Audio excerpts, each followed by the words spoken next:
Ok, mayormente ustedes esperan que Molusco sea la persona que aquí esté sentada, dando una de sus descargas, dando algunos de sus icónicos mensajes, o a veces haciendo el palabreo. Pero no, hoy estoy yo, Joito, en parte de MoluscoTV, dándole las gracias a todos ustedes por siempre conectarse a nuestro contenido. Y hoy es mi primera entrevista que voy a hacer aquí. Y con quien me estoy conectando hoy es una persona que en el día de ayer hizo historia. Esto puede ser que salga otro día, pero hoy es el día después del Super Bowl. Y la persona que vamos a estar entrevistando estuvo todo el show tocando como siendo el DJ principal de este evento. Así que gracias a todos por conectarse, gracias por decir presente. Y le quiero dar la bienvenida a mi invitado. Lo voy a decir en inglés porque va a ser en inglés la entrevista. Esperemos que después le pongamos subtítulos. I'm gonna now present the person we're going to be interviewing. He did history yesterday, as he has done in a couple of other times. But yesterday he was the main DJ on the field, the first person to be a main DJ on the field on the Super Bowl. So we're happy to welcome here DJ KASKADE. How are you, buddy? Hey, wonderful. Thanks for having me. Man, it's an honor for us for having you here. I know it's maybe the last couple of hours have been crazy for you, right? Yeah, it's been a crazy weekend. A crazy weekend, yes, because all of this started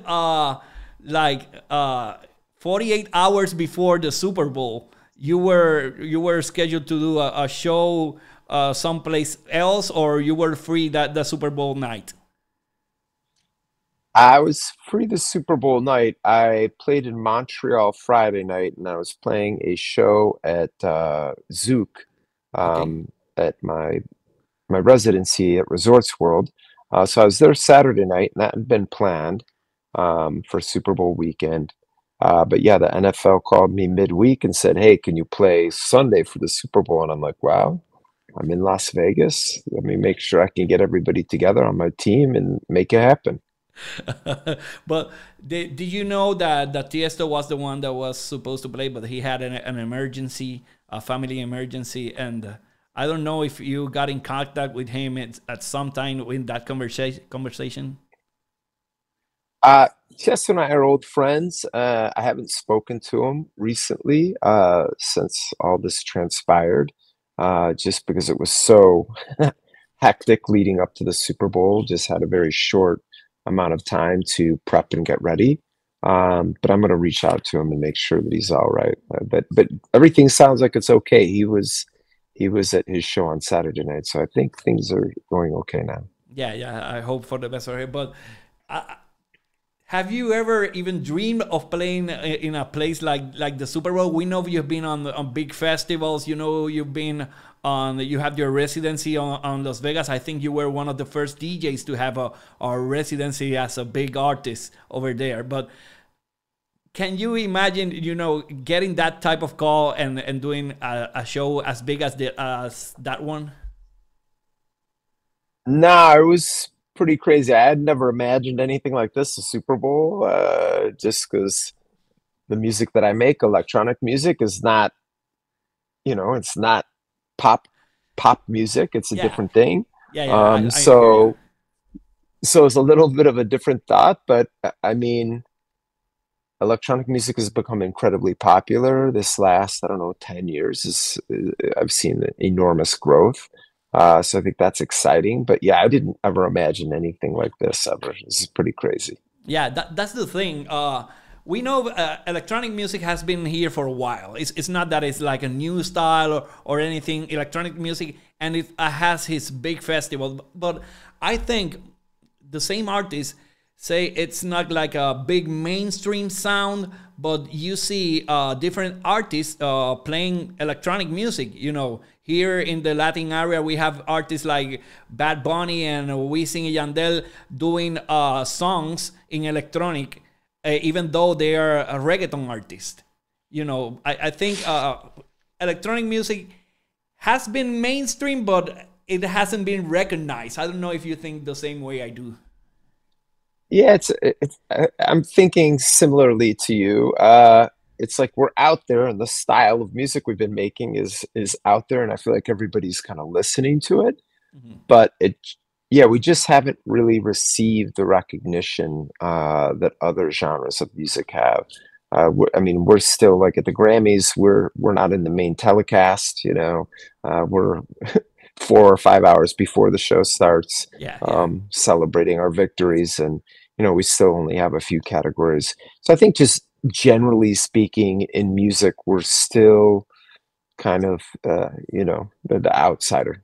Yeah, I can think that way, but I think with the new generation of streamers, they're a little bit more into of knowing who did the music, because we know, I don't know, like 75-80% of the artists don't do their own music when it's electronic stuff, you know. And I think at least in our side here in the Spanish speaking, producers like Tiny, like Urba and Rome are artists that are DJs and producers that are getting their recognition. But I haven't seen this happen in the English speaking market. Do you think you know why this hasn't happened? Um, no, I'm not totally sure what the disconnect is. I think, look, with other genres of music, like when hip hop, for example, the MC, the lyricist, is out front, and that makes sense that they're the star. A lot of times with electronic music, even if I write the song, like uh, I'm a co-writer on my song "Eyes." It's a very popular song that I wrote years ago, Yes. but people think the girl who sang it wrote the song when she didn't actually. She just performed the song. She wasn't a writer. Um, so I think for like the general public, that can be kind of confusing. It's Hmm, like, hmm. no, no, that's my song. I wrote that song. Um, so it is confusing, and I get that. And with other genres of music, you don't have that as much. It's like, oh, okay, there's Billy Corgan from the Smashing Pumpkins. He's standing in front, singing and playing the guitar. You know, that's the Smashing Pumpkins. He's the lead singer. Yeah. It's very easy to see. With electronic music, it's not as clear. So, you know, I understand the confusion. Okay. Yeah. Yeah. I think the same to you. Getting back to the Super Bowl, when I got into the transmission, the cool thing was you were playing the pre-show. Then they took a different like videos of you during the game when they went like into a commercial break or something. They show you on that really high up stage. I don't know if you got some vertigo from there or something, but I don't know. It was your music was heard around all the stadium during Yeah, the yeah, it game. was played throughout. Yeah, it's played throughout the game, through the entire stadium. It was awesome. I think that was one of the coolest moments when I was fully rocking out, and to look up on the screen, you know, the music's pumping through the entire stadium, and they've got the camera on some little kid who's just totally feeling it. This Yeah. kid's 12 years old, you know, in Fun. his San Francisco 49ers jersey. She's just like fully feeling it. And I'm like, that's the power of music right there.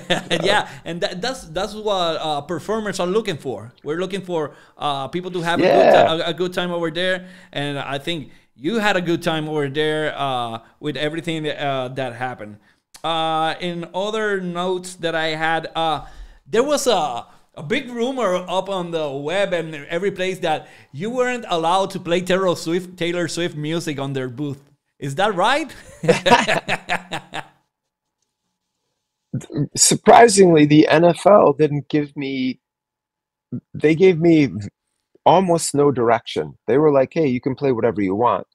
And I think that rumor started because TMZ asked me, like, did they tell you that you have to play Taylor Swift? And I said, no, man, the NFL didn't say anything. I can play whatever I want.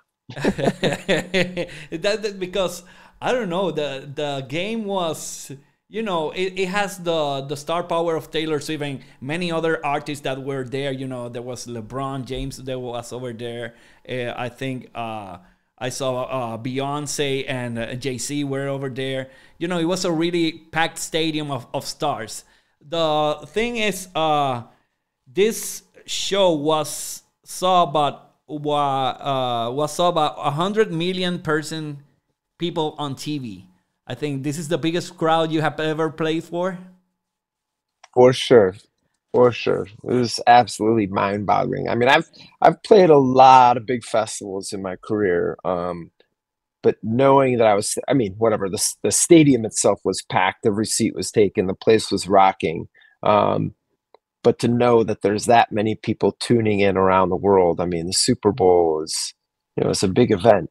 It's a Yeah. big game. So I think that was the thing that was so kind of No, just blew my mind, being you on the know? on Vegas and being on Vegas, that the star power that's there, we know that everybody is watching, but also the guys in there are watching. And if you do a good set like you always do, people hear it. I don't know if in your Spotify numbers these days go up with everything that sounds, your music, your songs.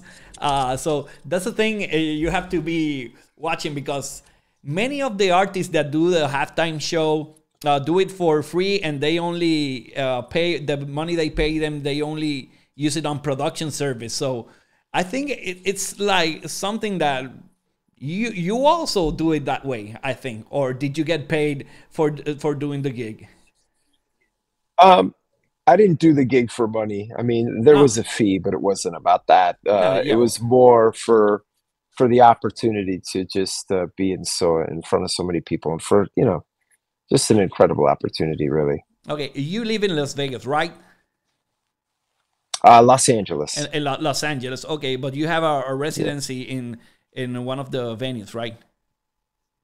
Resorts World, Uh, yeah. I play at Zook, the nightclub, and IU, the day club. Okay, so do you think the you being over there, like with a big show, and being like one of the first to have a residency there, was one of the reasons that they picked you, or they didn't give you any specific details to why they picked you to do that show?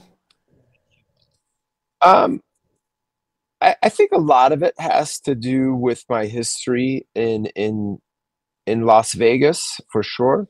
But even here in North America, I mean, I've toured Yeah, this, all you around. know, this region for 20 years. So I think, when they saw that, oh, we'd love to have Cascade is available, I think it just made a lot of sense for Yeah, many reasons. yeah. Did you watch the Usher show? What did you thought about it? I thought he rocked it. I'm an Usher fan. I remixed Climax, one of his singles. Oh gosh, that's probably about 10 years ago. My buddy Diplo did the production on the original track, but I did a remix and flipped it into a club version. Nice, awesome. I So thought it was. yeah, yeah. And I wanted to know, we saw last year, I think it was, or 2 years before, the show with the hip hop essence doing the halftime show. We have seen the pop essence, but we haven't really got a DJ or producer halftime show. I think that can be a possibility in the future. I don't know, making a big mashup with all these legendary DJs. I don't know, you, Paul Oakenford, David Guetta, Tiesto. Is that something that it will cross your mind and be able to do, or think about it? I think that's all that's left on the list, right? The halftime show. I don't know. I don't know what else is left to do. Yeah, yeah.